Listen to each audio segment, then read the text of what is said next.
अस्सलाम वालेकुम।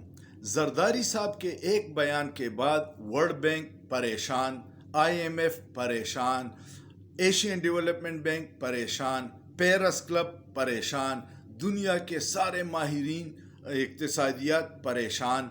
जब से जरदारी साहब ने ये कहा कि जेल में मैंने मईशत पे किताबें पढ़ी हैं और मैं हुकूमत में जब आऊँगा तो ज़र मुबादला के ज़ख़ायर $100 अरब तक पहुँचाऊँगा। अब यहाँ पे दो चार बातें हैं मैं बता दूँ। एक तो ये कि इसी वक्त भी जरदारी साहब हुकूमत में हैं, उसका बेटा वज़ीर ख़ारजा है जो पूरी दुनिया की चक्कर लगा रहा है खाली ख़जाने के साथ और बेदर्दी से लुटा रहा है। दूसरी बात ये कि पिछले 15 साल से जरदारी की सिंध में हुकूमत है और उस दिन बिलावल साहब कह रहे थे कि हम बिलावल हाउस को जो पानी आता है वो भी टैंकर से आता है।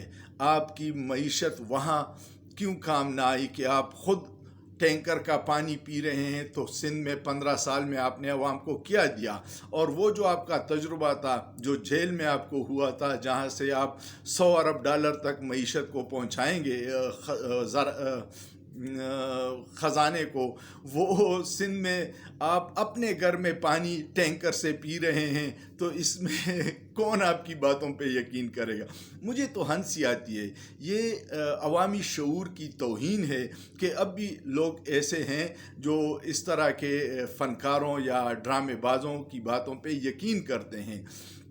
लेकिन सिंध में पीपल्स पार्टी ने एक मंसूबे के तहत अवाम को जाहिल रखा हुआ है, तालीम से दूर इसलिए रखा है कि अगर अवाम ज़िंदा हो गई तो भुट्टो मर जाएगा, और जब तक अवाम मुर्दा हैं भुट्टो ज़िंदा रहेगा।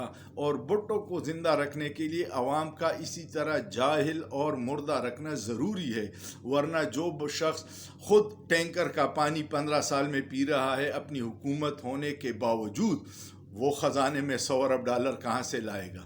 आपका क्या ख्याल है? कमेंट ज़रूर कीजिएगा और सोचिए, सोचना जुर्म नहीं है।